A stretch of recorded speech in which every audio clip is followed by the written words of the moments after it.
Hi, I'm Fred Pin and welcome to Pin Zone.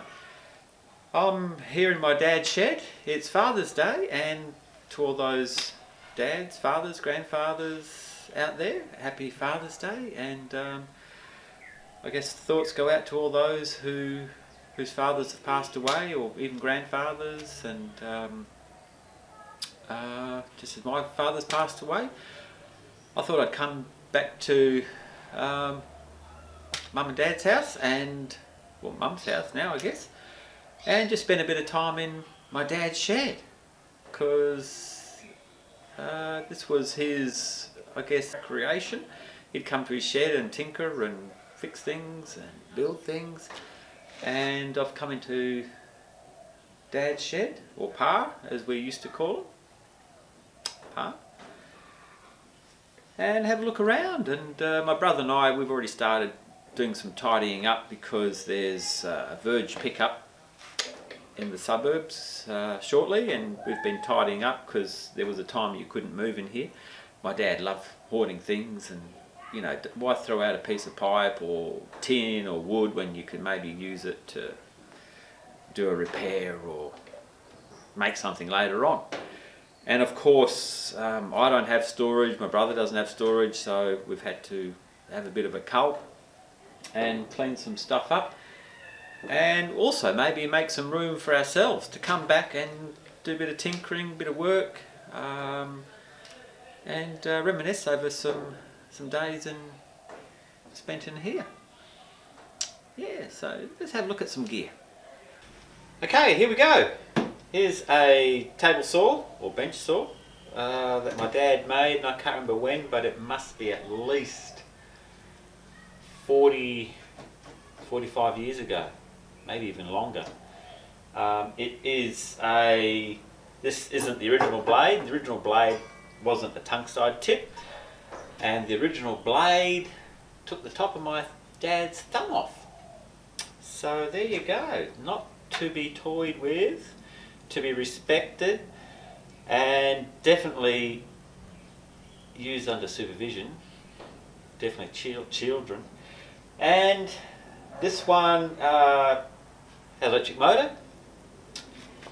The quirky thing about this table saw, well, the motor, is you've actually got to give it a little spin in the direction you want it to turn, because the motor can go either way for some reason.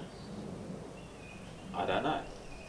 So you give it a little flick on the belt. You adjust the belt, or the belt tension, with a modified car jack. So you wind it in, wind it out, and that adjusts the belt tension. It's a bit loose. We drop the motor, and the bearings on the axle there, or the, whatever you want to call that thing, aren't the best.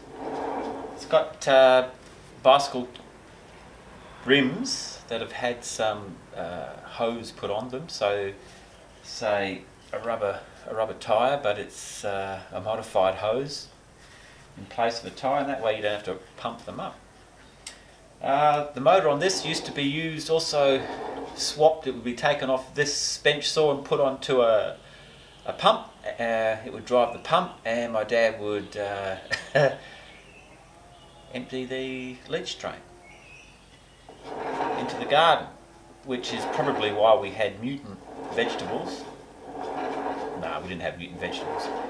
But anyway, it was a multi-purpose electric motor that just got used on different things, on water pumps, on the bench saw. I'm not sure what else at the moment. But, anyway, let's fire this up and see what it sounds like. Oh.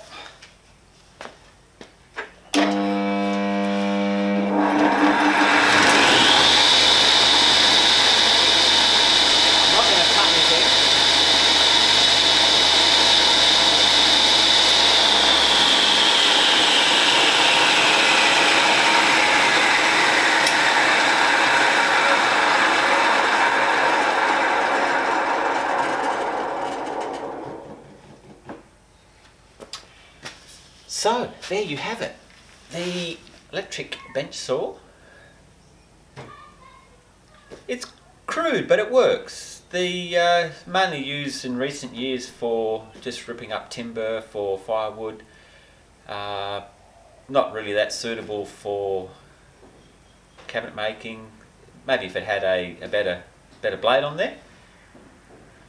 Even that blade there, it's set up more for ripping timber, not for fine work, so you need a better blade. Go out and make your own.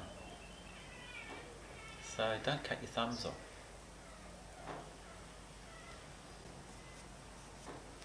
Okay, what have we got here? I'm glad you asked. This is a mulcher. It is, I believe, a domestic grade mulcher that, again, I'm not sure of the origins. Either my dad bought it or he was given this. But my dad would use this to mulch branches, twigs, but I don't think he was satisfied with the result. So, like everything, my dad repurposed this. So this went from being a mulcher of trees and plants and things to a shit pulverizer. Yeah, and when I say shit, I mean shit. Chicken manure would go in here, and pulverized shit would come out here into a fine consistency that would go into your lungs and cause all sorts of issues. But a chicken manure resequencer, pulverizer, inhaling danger. So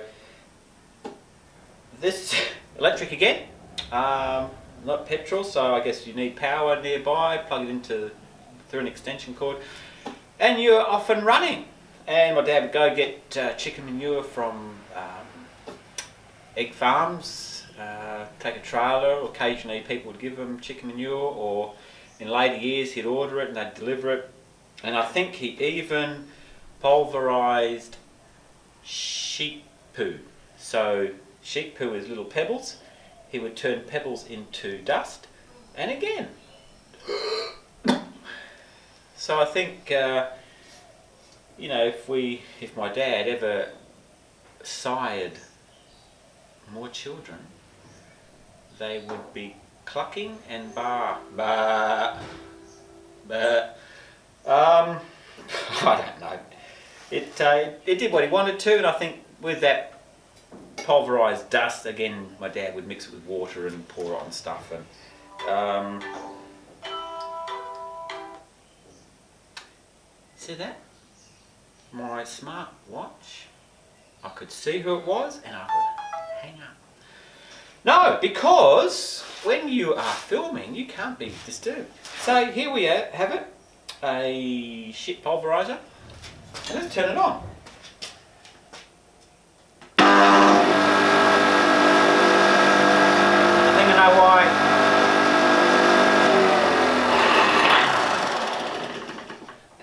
I know why you call it a shit pulverizer. Because when you turn it on, you go, shit.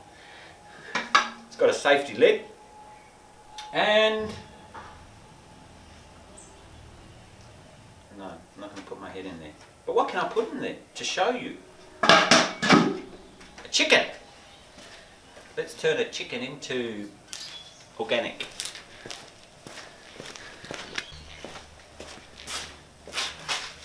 I don't have chicken poo or a chicken to demonstrate, but I'm just going to put some dried leaves in here and we turn it on. It goes in here and it comes out there.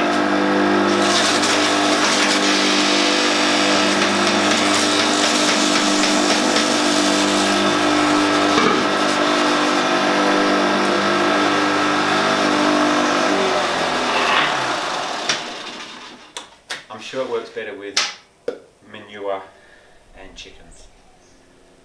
So there you have it. A shit pulverizer. Manure converter. A hell of a dangerous apparatus in any shed to be used, not to be used unsupervised, in case you get drawn in and sucked out. Cool! I love it!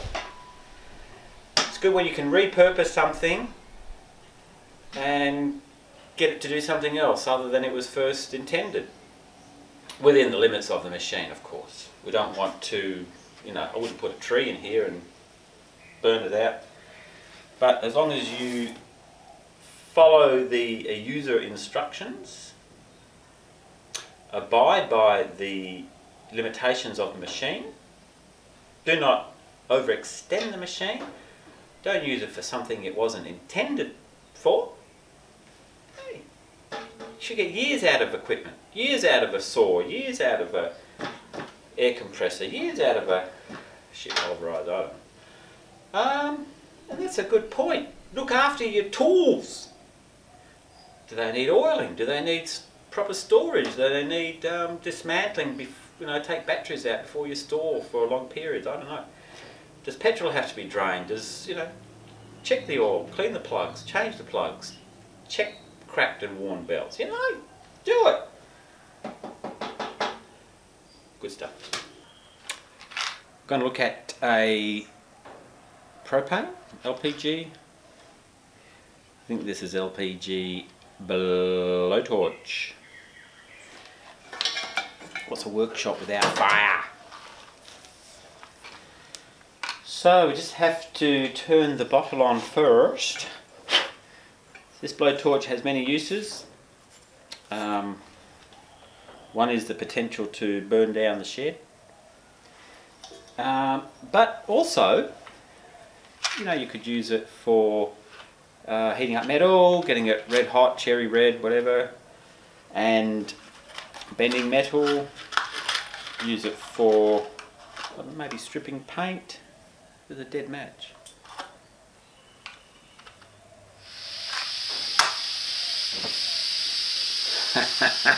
It blew it out. You would think it's got compressed air in it.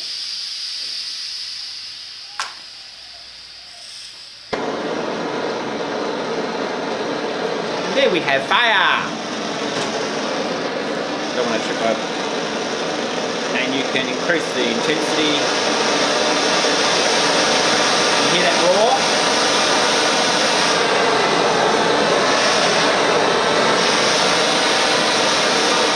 Like a jet engine roar. So there you have it. Blowtorch. We used to make lots of lead weight sinkers for fishing. Get the moulds. Sometimes we made our own moulds, sometimes we bought the moulds. Melt the lead. Usually we just scrounge lead from, I don't know, where we scrounge lead from. I don't know, we always just seem to find lead somewhere. As long as it's not in the water, we're pretty safe. And even when my brother and I were very young, but still old enough to know better, we would make air rifles.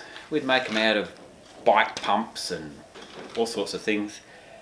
Get copper tubing, we'd put springs on these things, make wooden stocks.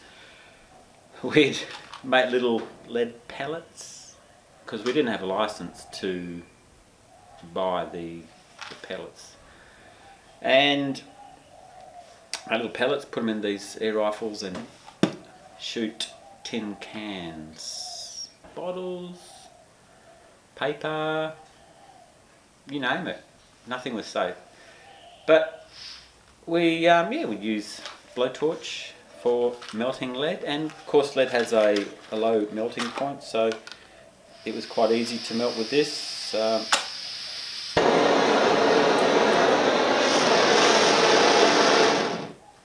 And reasonably cheap to run. LPG. A lot of people have gas, LPG bottles for barbecues, so if you've already got the bottle, then buying the extra rig isn't too expensive. I wouldn't say they're cheap, but they're very useful to have. Plumbers, they've got maybe units that nowadays they've got the little can.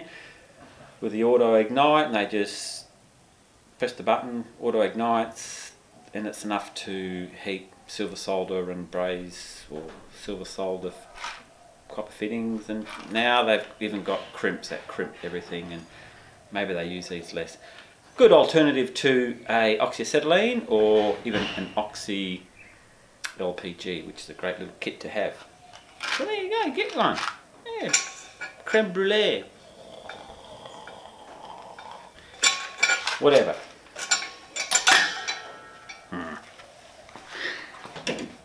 Here's a little contraption my dad made for pitting olives. Mum and Dad used to, well, they got an olive tree. So they would harvest the olives and then they would brine them, or, you know, I don't know, what do they do? They must, anyway, they would pickle their olives, or, it's not a pickle, an olive isn't a pickle, so you wouldn't pickle an olive, you would preserve an olive. So the olive would go in this little bit of pipe. It just sat in there like an egg in an egg cup, an olive in an egg cup, and this would come down, go through the olive and push out the pit. Pip or pit, you call it whatever you want. And you could get a little system going, you know, not like that. And again, do not use unsupervised, because if you put your thumb there, mate. And it's got a spring to return it back to the upright position. Little ball bearing to create less friction. And there you have it. A lot of these things, a lot of these gadgets my dad has had, you could probably buy them somewhere. You could go to a store, restore, I don't know, Italian stores, restores, online, or I'm sure you could find a lot of these things. But my dad gained so much satisfaction into making a gadget, gizmo, apparatus, whatever, and that was the enjoyment for him. Sure, it had purpose, it had use, it functioned, but he made it. He had an idea, he saw, you know, lots of materials he had lying around, and a lot of this material isn't purchased. He didn't go, I need, you know, 25 by 25, I need, you know, a metre of this and some flat 3mm. No, he went out into his scrap pile, saw what he had, and use what he had in the design. And I could do this all day long. So there you have it. Even the wood would have been part of an old cabinet or verge pickup. Okay, this is another piece of useful workshop equipment. It's an air compressor. This one is a electric motor driven twin piston and belt drive. And belt drive I think is better because they tend to be, for this size, quieter. My own at home is a direct drive, and it sounds like not a chainsaw, it sounds like a machine gun. Where this actually runs fairly quiet, and it does take a while for it to build up to pressure. It's a bit of a slow going air compressor, but let's give it a go. Turn it on.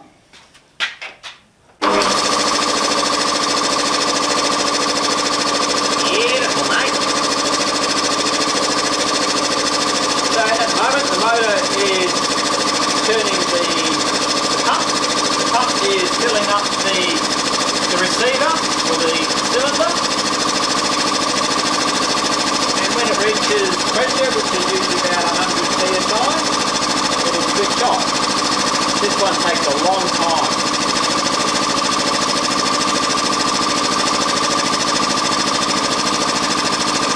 And of course it's useful for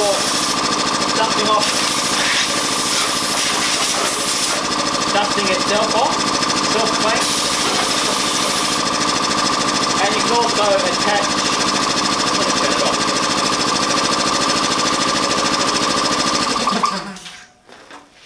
If you can imagine, that's quiet. Mine at home is, and you can also use it for air tools, pneumatic tools, nailers, die grinders, drills, impact guns. They're a very versatile piece of equipment and every household should have one, even if it's just for blowing up balloons. Again, I don't know how old this one is. My dad purchased it already, or inherited it. I'll find out where it came from. Already in used condition, but these things, unless they're abused, they just tend to keep going. Just maintain them, check oil, make sure there's nothing fouling up belts and pulleys. Keep them clear of dust and dirt, and because they've got to keep cool. And maintain your hoses. This hose could do with replacing.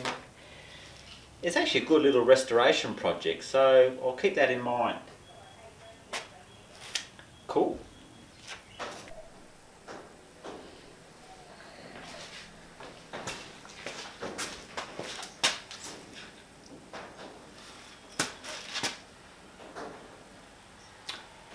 Just out of curiosity, how do you roll up an extension? I do this. You can make the loop any size you want that way. If you want to make it a longer, shorter loop, you can do that. I guess that's always good. But I remember for many years, I used to do this. And if you've got short arms, you'd have a short loop. If you've got long arms, you'd have a long one. But if it's a very long extension, then sometimes you'd run out of fingers, or if you've got short fingers, it starts falling off. But that's not a bad size either. And of course, I guess you can do something like that. Put it through there and something like, you can do something like that. Anyway, just a thought, how do you roll up your extensions? Thanks for watching my little video here, which I'm dedicating to all fathers, past, present and future, you little stud bucks. But yeah, I've enjoyed reminiscing, looking at some of the gear here, and I'll be back. I'll always be back. And I hope you'll be back too. And subscribe, please. Cheers. Bye.